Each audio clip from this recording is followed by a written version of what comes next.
mysterious couple lured Lindsay Buziak to a $1 million home for a viewing where she was brutally murdered. To this day, no one knows who killed her. On February 1st of 2008, 24-year-old real estate agent Lindsay Buziak got a mysterious call from a woman requesting to view a $1 million home. As a junior employee at her agency in Canada, Buziak thought it was odd that she had been singled out for such a big sale, but she was excited about the opportunity, realizing that the commission would certainly be more than worth her while. She found a property that fit this couple's requirements and arranged to show them the home the following day at 5:30 p.m. On the evening of February 2nd, 2008, eyewitnesses saw Buziak meeting a pair of clients in front of the home, a 6-foot-tall white man with dark hair and a long jacket, and a woman with short blonde hair and a distinctive red and black patterned dress. Buziak shook their hands and showed them into the house. About half an hour later, Buziak's boyfriend, Jason Zalo, entered the house to check on Buziak and found her in an upstairs bedroom, lying in a puddle of her own blood. She had been stabbed to death. To this day, Lindsay Buziak's murder remains unsolved, but it was just the beginning of what would prove to be a truly bizarre investigation. Lindsay Buziak was born on November 2nd, 1983, to Jeff Buziak and Evelyn Reitmeyer. Her friends and colleagues described her as a joyful, social, and caring person. Come 2006, Buziak was dating Jason Zalo, who came from a family of successful real estate agents. Buziak had just begun her own real estate career and often turned to Zalo and her father, also a real estate agent, for advice. Getting into real estate was a big thing for her, her sister Sarah said in a 2017 True Crime Daily article. She loved it. Lindsay was still just at the start of her career when she received a call on February 1st of 2008 from a couple claiming to be prospective buyers. The caller, a woman with a Spanish-sounding accent, was looking to buy a $1 million home for herself and her husband, and they needed it within 2 days.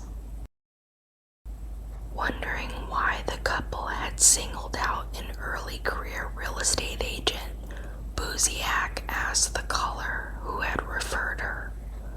The woman said it had been a friend of her husband's.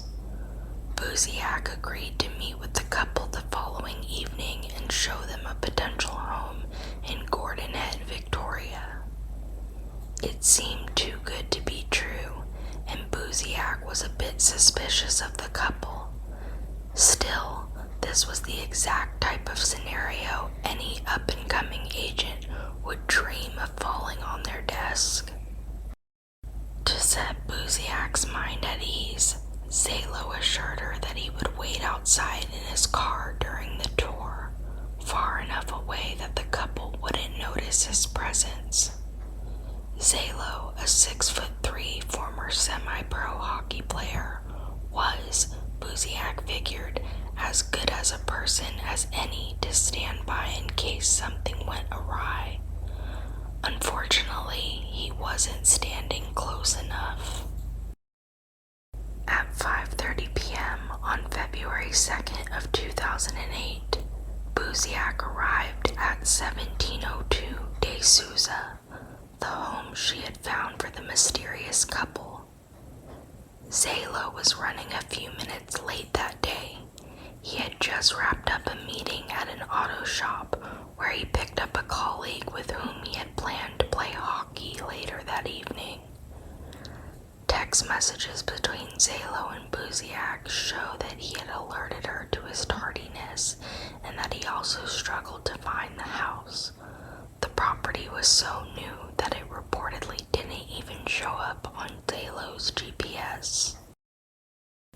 At around 5:30 p.m., eyewitnesses saw Buziak meeting a pair of clients, a man and a woman, in front of the house. Buziak was seen shaking their hands and leading them inside. Around 5:41, there was an outbound call from Buziak's cell phone to a friend she hadn't spoken to in some time. According to Saanich Police Sergeant Chris Horsley, all you can hear is muffling on the message. Police believe this was a pocket dial. Zalo and his colleague arrived at the house around 5:45 p.m. True to his word, Zalo remained in the parked car outside, believing the tour was still underway. Police suspect Buziak was attacked just 10 minutes after she and the couple entered the house, around the time Buziak's phone made that pocket call. Zalo, sitting right outside in his car, had no clue that his girlfriend inside was dying or already dead. However, he did notice that there appeared to be no sign of movement within the house. He tried texting and calling Buziak to see if everything was all right, but she didn't answer. At 6 p.m., Zalo and his colleague decided to head into the house to check on her. Finding the front door locked, Zalo dialed 911 while he and his colleague went around to the back of the house. There they found a patio door unlocked. As soon as Zalo got inside the house, he ran upstairs calling for Buziak. He found her in the master bedroom, covered in blood. She was dead. The couple was nowhere to be found. Jason Zalo and his colleague were taken into police custody for questioning. Their story was corroborated with time-stamped surveillance footage from the auto shop, which indicated that they could have not killed Buziak in the given time frame. Police attempted to track down the woman who had called Buziak to set up the home tour. The number was traced back to a prepaid cell phone purchased several months earlier in Vancouver under the false name Paulo Rodriguez. It had only ever been used to contact Buziak and was deactivated shortly after her murder. Police began to suspect that the murder had been carefully planned. Some have theorized that the Zalo family, who worked for the same real estate brokerage as Buziak, may have had something to do with the murder. Indeed, D'Souza Place, the street the house was built on, was named after Joe D'Souza, a developer who had allegedly worked closely with Jason's mother, Shirley Zalo.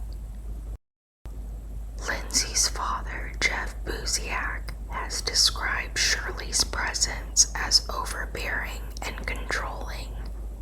He claims she had purchased a home for Jason and Lindsay to live in, apparently suggesting Shirley was trying to isolate Lindsay away from her family.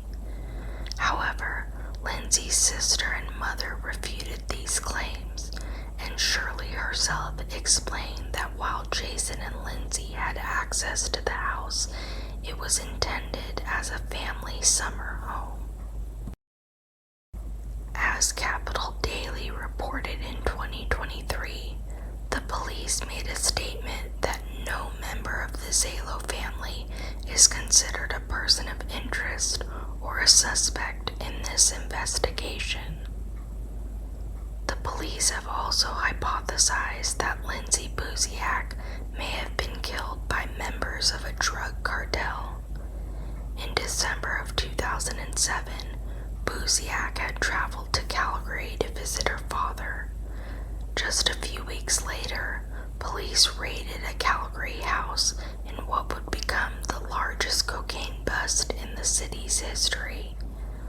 Police suspected that the cartel may have mistakenly believed Buziak to have been an informant in this bust and plotted her murder in retaliation.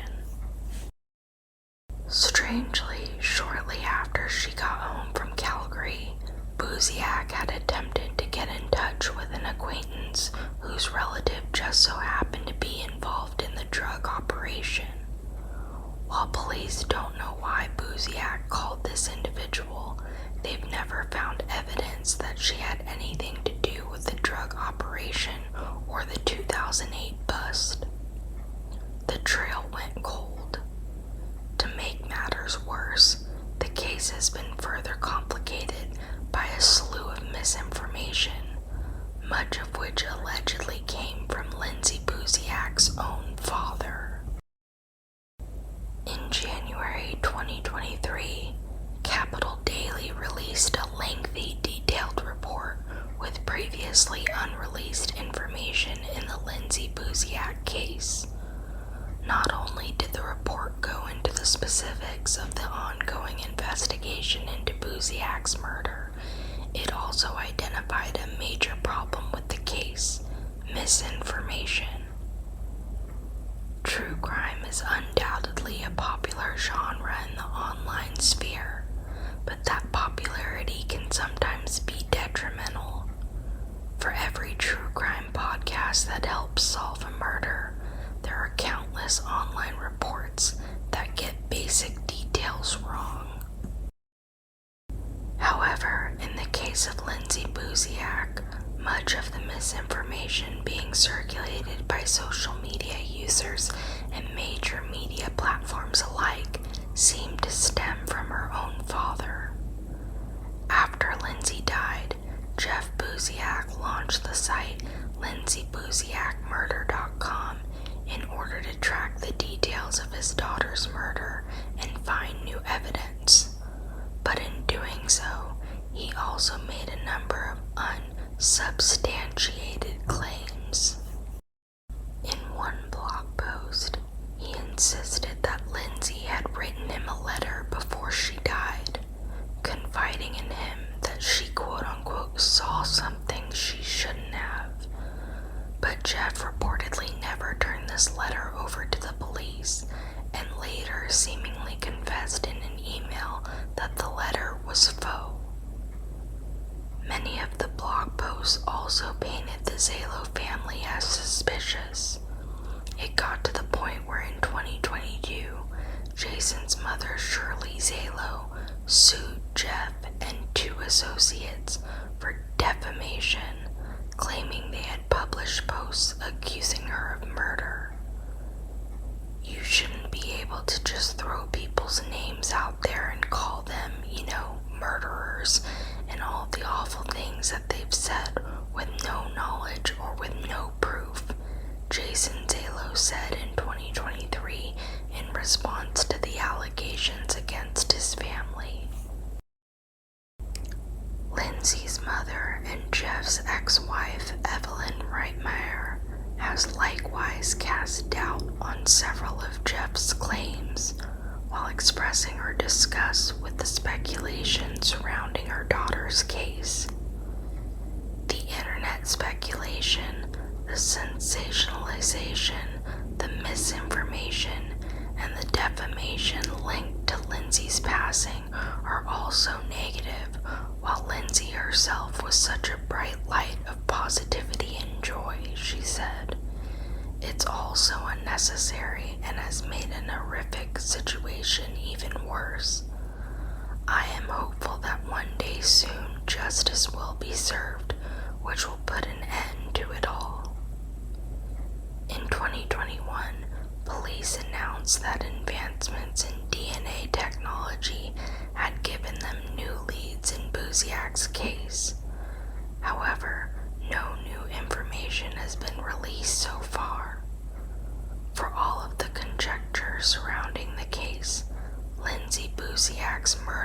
is still a mystery.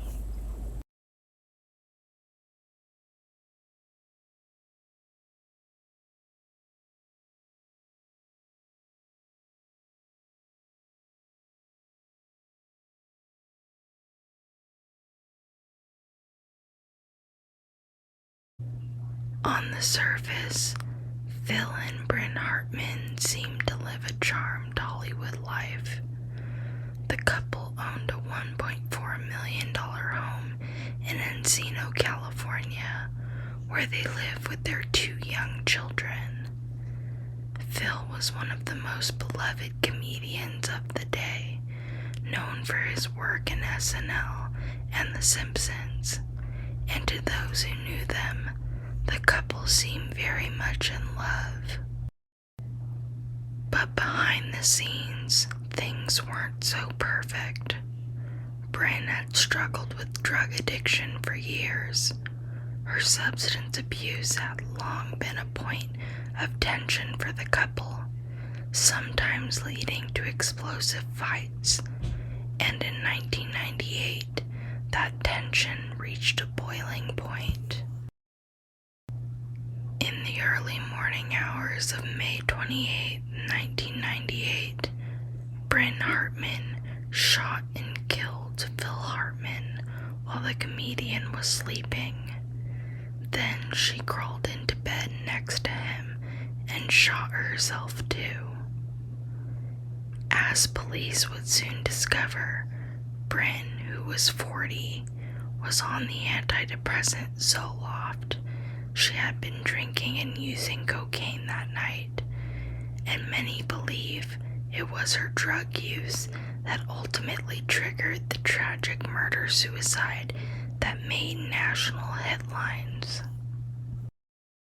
Brynn Hartman was born Vicky Jo Omdahl on April 11, 1958, to Donald Jean Omdahl and Constance Faye Omdahl of Thief River Falls, Minnesota.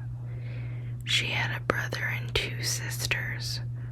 Growing up in an average family in a small Minnesota town, she grappled with finding her purpose in life. After dropping out of high school, she married Douglas Torfin, a local telephone operator, in 1977. Seeking more from life, she later divorced Torfin and turned to modeling in nearby Minneapolis.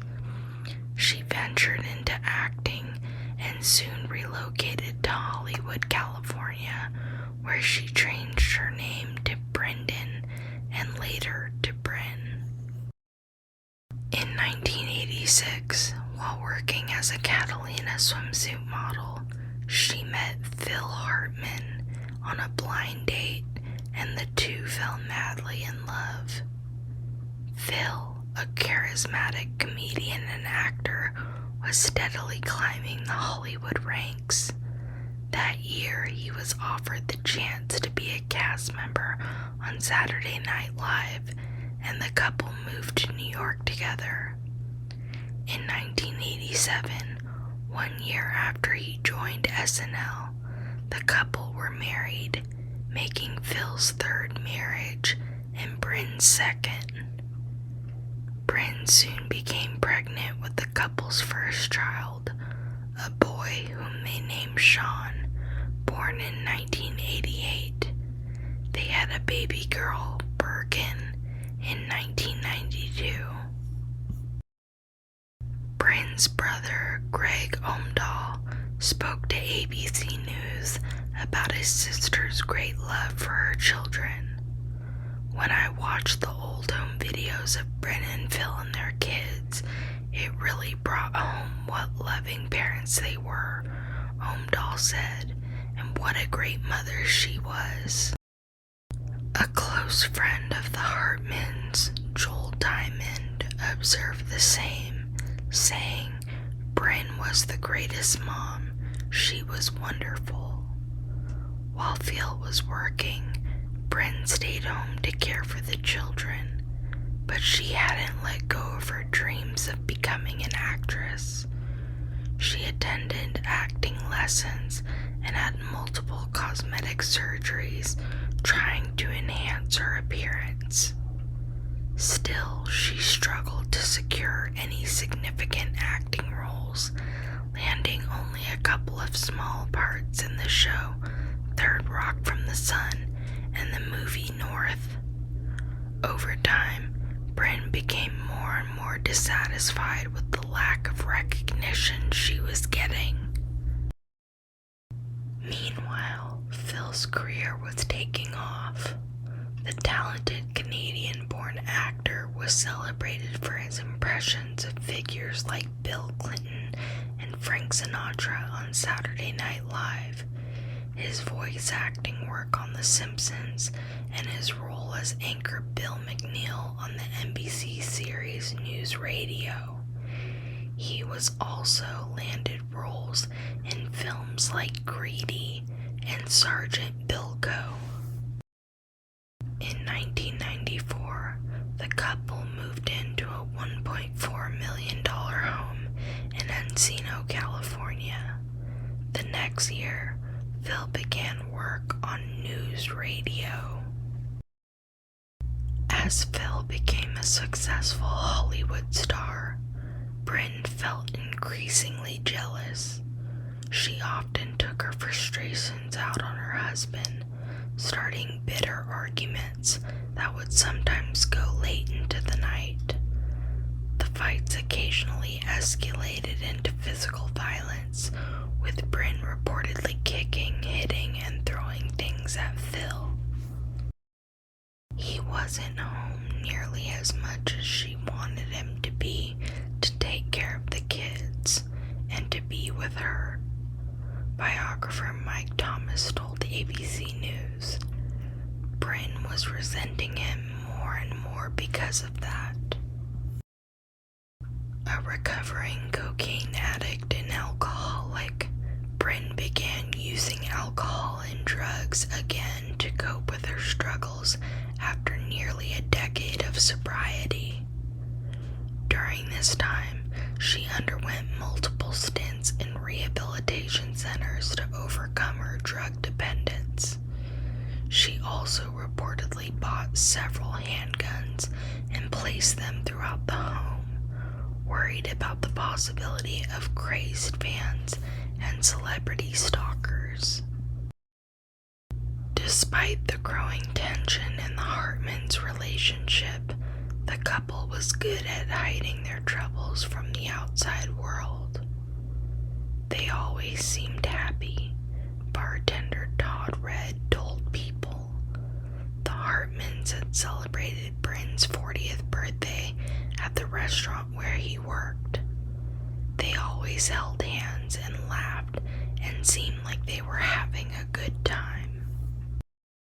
But Omdahl could see the animosity that was growing in their relationship.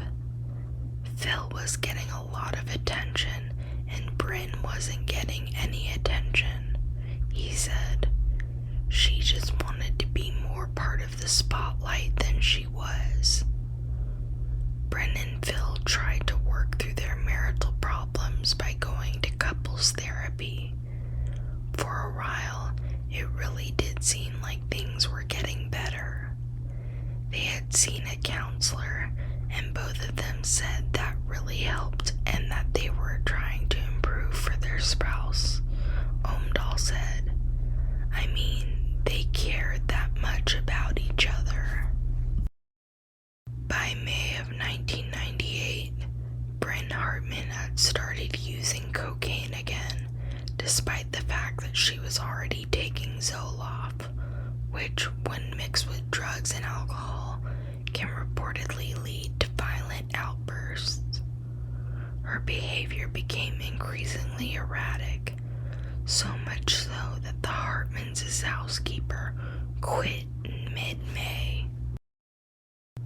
On May 27th of 1998, Brynn met her friend Christine Sander at a local restaurant where she had a couple of drinks. Around 10:15 p.m., Brynn went to see her friend and former lover, Ron Douglas. They drank while Brynn complained about Phil. She returned home at approximately 12:45 a.m. When she arrived, it was to find a frustrated Phil Hartman. The couple reportedly got into an explosive argument over Brynn's drug use, with Phil threatening to leave her if she continued to use.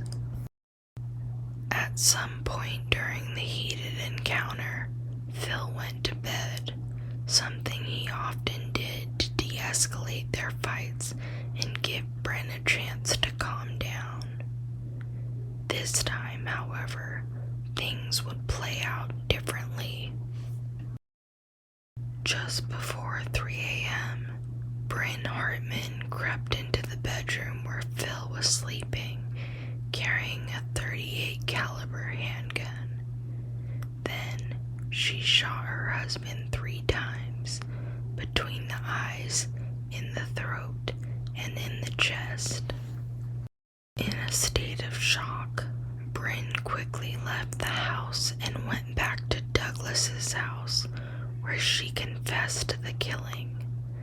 Initially, Douglas doubted she was telling the truth, but when he saw the gun, Douglas took it from her and accompanied the hysterical Brynn back to the Hartman house. When he opened the door to the master bedroom, he saw Phil Hartman's bloodied and lifeless body. At approximately 6:20 a.m., Douglas stepped into the hallway and called 911 to report the shooting. But when officers arrived at the scene, Brynn Hartman locked herself in the master bedroom with her husband's body, refusing to come out. Police first made sure that Douglas and the Hartmans' 2 children were safe. Then they attempted to convince Brynn to surrender and come out peacefully. Sadly, their efforts were in vain. Another gunshot soon rang out from inside the house. Officers forced their way into the bedroom and found both husband and wife lying on the bed, dead. Brynn had crawled into bed next to her husband and shot herself. Autopsy reports later showed that Brynn had a blood alcohol level of about 12%.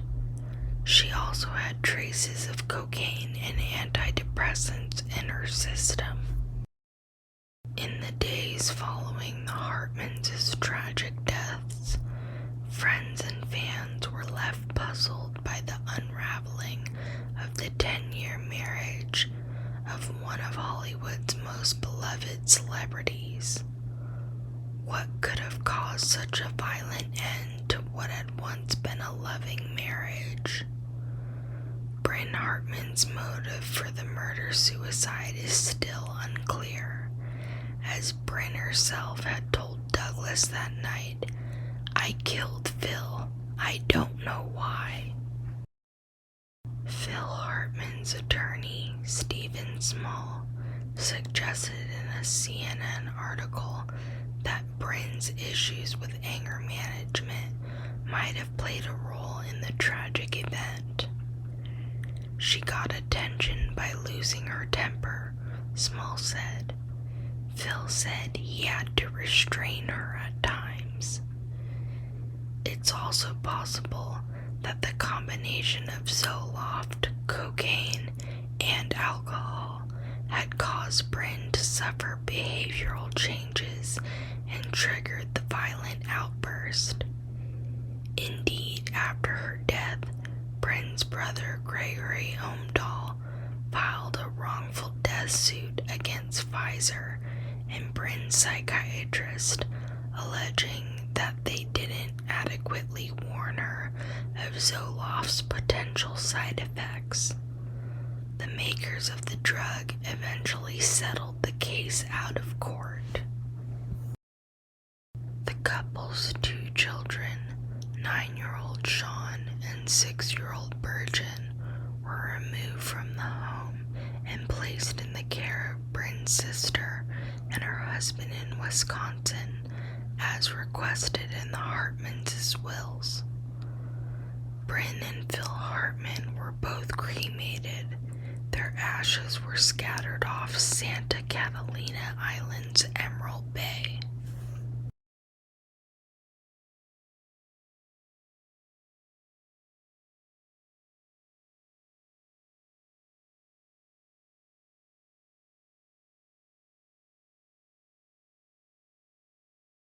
On September 19th of 1972, Jeannette DEPALMA's body was found in a New Jersey quarry, and the evidence allegedly pointed to disturbing occult motives. On August 7th of 1972, Jeannette DEPALMA left her home in Springfield Township, New Jersey to go visit a friend.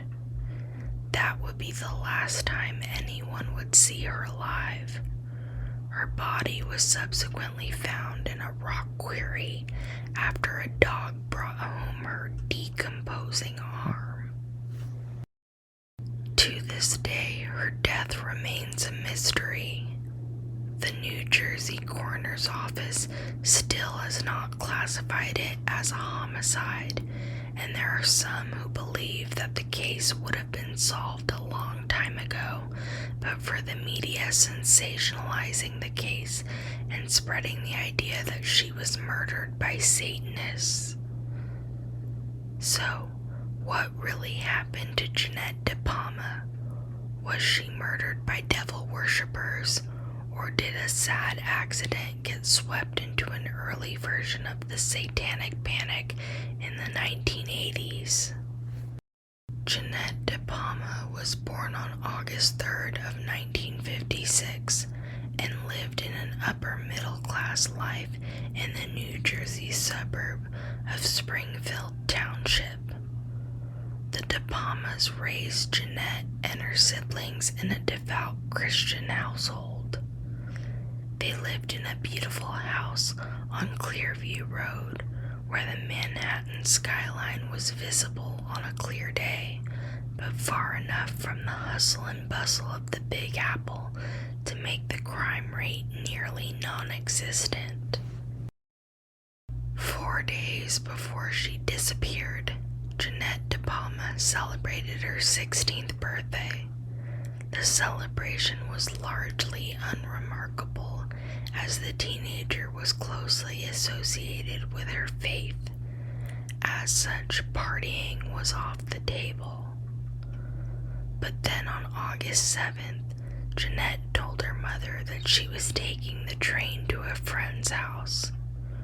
She never made it there, never called her mother to let her know she'd be running late, and never made it home. Her parents reported her as a missing person, and there was no trace of Jeannette to be found until September 19th, 1972, when a dog returned from its walk with an arm in its mouth. Police were immediately summoned, and bloodhounds were dispatched. And then, in a part of the Hoodale quarry known as the Devil's Teeth, a body was found face down and allegedly surrounded by wooden crosses and logs positioned in a coffin pattern. Other eyewitness accounts suggested that there was a pentagram and other occult objects in the makeshift coffin.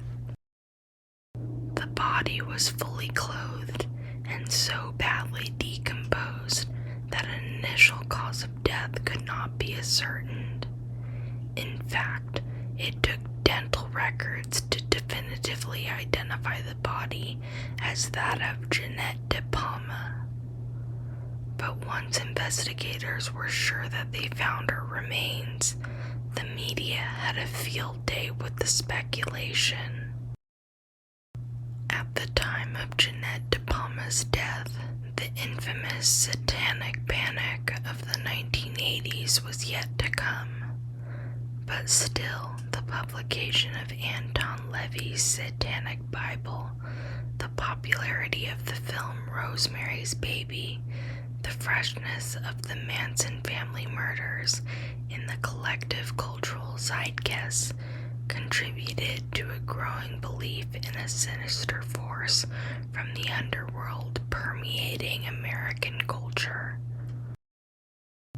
The DEPALMAs were closely tied to their faith, and as such, police initially believed that Jeannette's death was part of an occult ritual.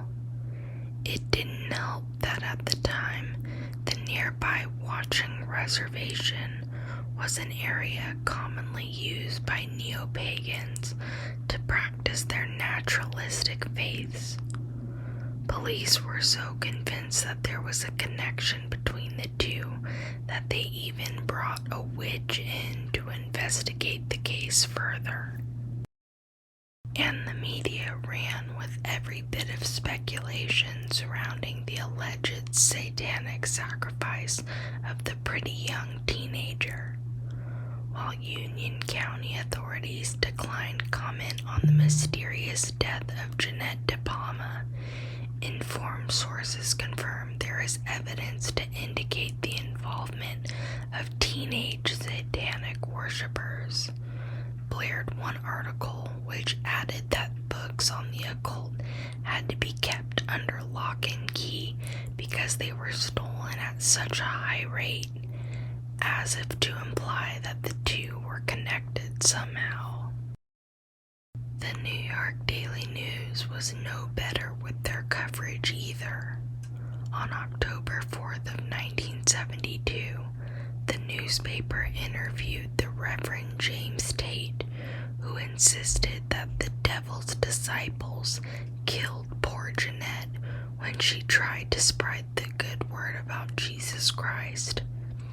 She was so religious that she would often talk to friends and acquaintances about God, he said, adding that when the heathens were lectured about the power of Christ, their fanaticism arose and they killed her. The satanic ritual murder theory is, of course, the most popular one, but others abound about what really happened to Jeannette DePalma. One theory was that Jeannette, who was a recovering addict, accidentally overdosed while hanging out with her friends, who subsequently dumped her body in the quarry in a panic.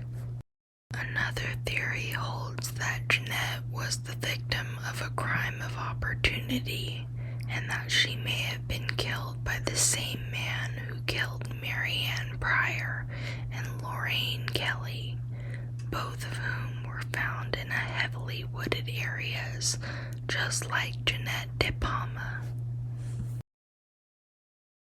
Interest in the case died down until the late 1990s, when the Weird NJ magazine, which is today a website, began reporting on the case after receiving several letters that allegedly gave exclusive details to the writers.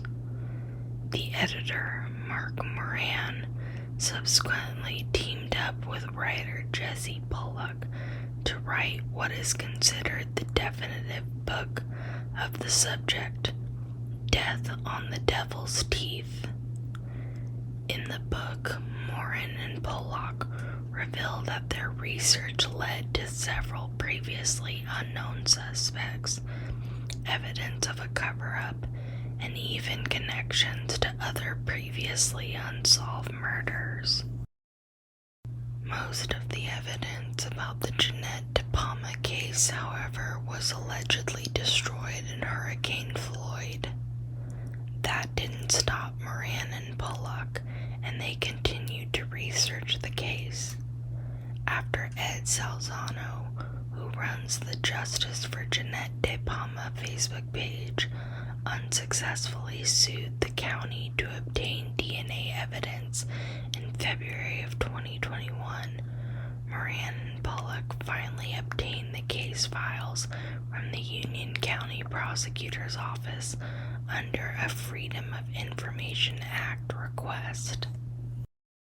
The revelations contained in the documents were quite clear. There was no evidence of occult activity, animal sacrifice, or anything else that would suggest anything of a satanic nature. However, her necklace and her purse were stolen from her, suggesting this as a possible motive. Still, her cause of death remains unknown, and her death has not officially been declared a homicide. However, the case remains open.